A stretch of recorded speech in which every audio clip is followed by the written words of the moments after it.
चित्तस्य पदेन वाचां मलं शरीरस्य स च वैद्यकेन योपाकरोतं प्रवरं मुनीनां पतंजलिं प्राञ्जलिरानतोऽस्मि।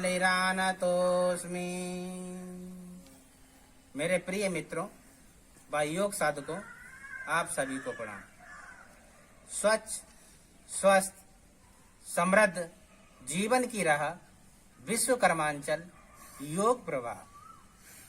पिछले सत्र में आपने सीखा षटकर्म क्या है और षटकर्म के अंतर्गत 6 क्रियाएं धौती, नेति, बस्ती, नौली, त्राटक, कपालभाति आदि क्रियाएं की जाती हैं। आज के सत्र में हम सीखेंगे धौती क्या है, धौती करने की क्या विधि है और इसके कितने प्रकार होते हैं और क्या लाभ होता है धौती क्रिया करने से। धौती का अर्थ होता है धोना, अर्थात शरीर की आंतरिक रूप से शुद्धि करना ही धौती क्रिया कहलाता है।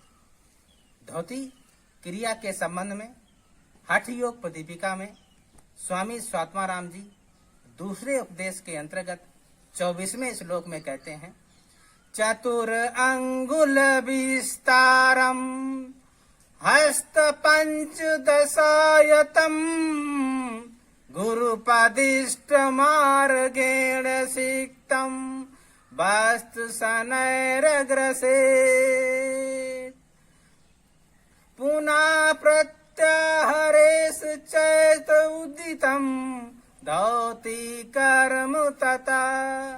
अर्थात धौती कर्म करने के लिए जिस दिन धौती कर्म करना हो उस दिन पूर्व संध्या को सुपाच्य हल्का भोजन लेना चाहिए और सुबह उठकर शौच आदि से निवृत्त होकर उत्कट आसन में बैठकर 4 अंगुल चौड़ा 15 हाथ लंबा वस्त्र साफ स्वच्छ कर लेना चाहिए और गर्म पानी में भिगोकर धीरे धीरे उसको मुख मार्ग से निगलते हैं।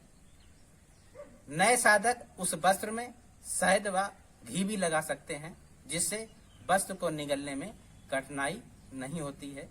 वस्त्र को निगलने में कठिनाई हो तो धीरे धीरे साथ में गर्म नमकीन पानी भी पिया जा सकता है। जब पूरा वस्त्र अंदर निगल लें, आधा हाथ की जितना बाहर रह जाए तो उसको धीरे धीरे बाहर निकाल लेते हैं और वस्त्र को निकालते समय बहुत ही सावधानी के साथ उसको निकालते हैं ताकि अंदर उसके घर्षण से रक्त वगैरह ना निकले।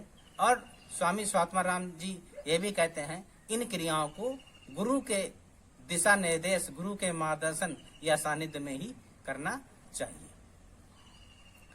धौती क्रिया करने से क्या लाभ होता है, इसके संबंध में स्वामी स्वात्माराम जी 25वें श्लोक में कहते हैं, काश श्वास प्लीहा कुष्ठम कफ रोगास्य चाविंसति धौती कर्म प्रभावेन प्रायायांत न संशय।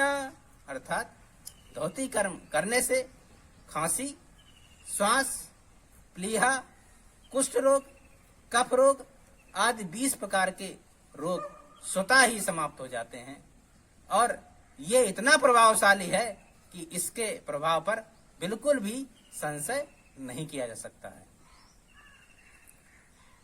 धौती कर्म के संबंध में स्वामी स्वात्माराम जी 26वें श्लोक में कहते हैं, उदरग्रत पदार्थ मुदगंती पवनम पान्य मुदीर कंठनाले क्रम परिचय बस नाड़ी चक्र गज करणी तनिग्धते हठग।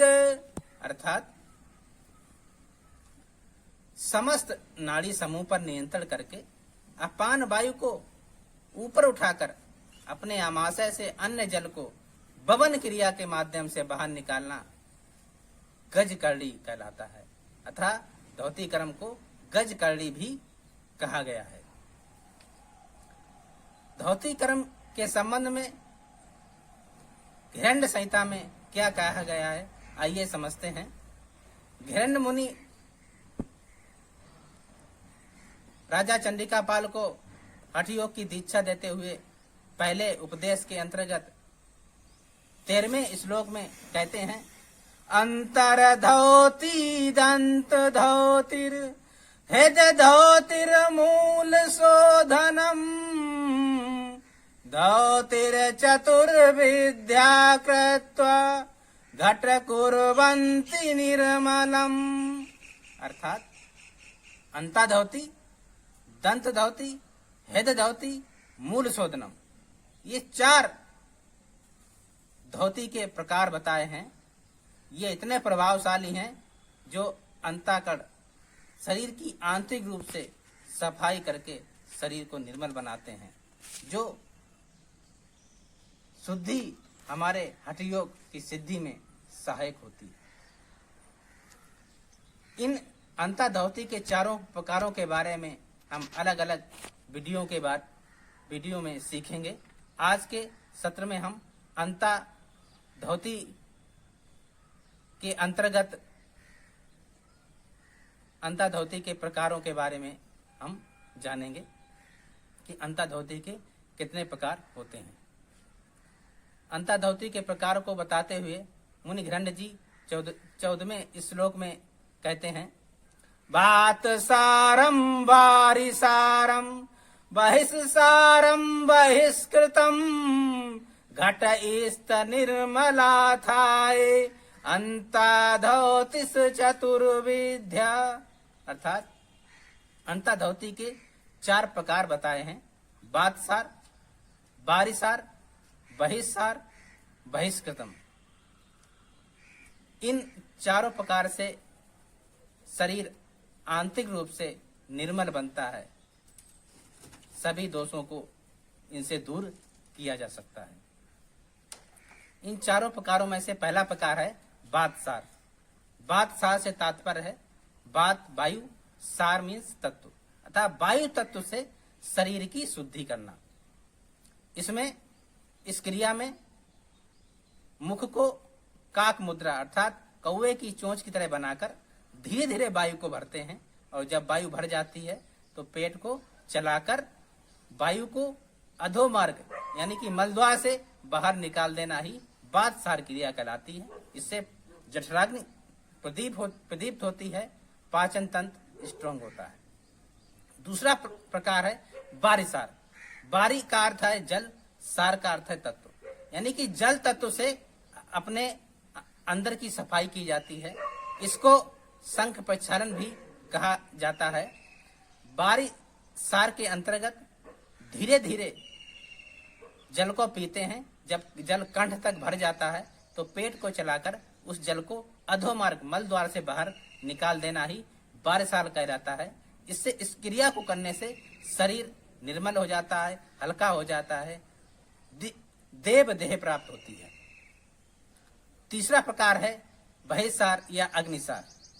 इस क्रिया में श्वास को पूरा बाहर निकालकर नाभि को अंदर खींच लेते हैं और पेट को अंदर बाहर चलाते हैं।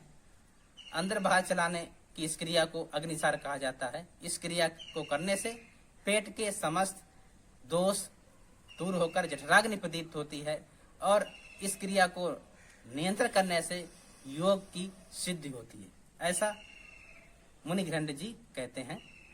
चौथा प्रकार है बहिष्कृत। बहिष्कृत से तात्पर्य है बाहर, अर्थात इस बहिष्कृत धोती में हम श्वास को पूरा भरते हैं और भरने के बाद श्वास को 1.5 घंटे तक रोके रखते हैं। उसके बाद अधोमार्ग से श्वास को बाहर निकाल देना ही बहिष्कृत धोती कहलाता है। ये अभ्यास तभी संभव है जब श्वास को 1.5 घंटे तक रोका जा सके। आज के सत्र में हमने अंता धोती के प्रकारों के बारे में सीखा। अगले सत्र में हम सीखेंगे दंत धोती के बारे में। दंत धोती को करने से क्या लाभ होते हैं और इसमें कौन कौन सी क्रियाएं आती हैं। तो आइए लाइक शेयर और करें सब्सक्राइब अपने इस चैनल को साइब।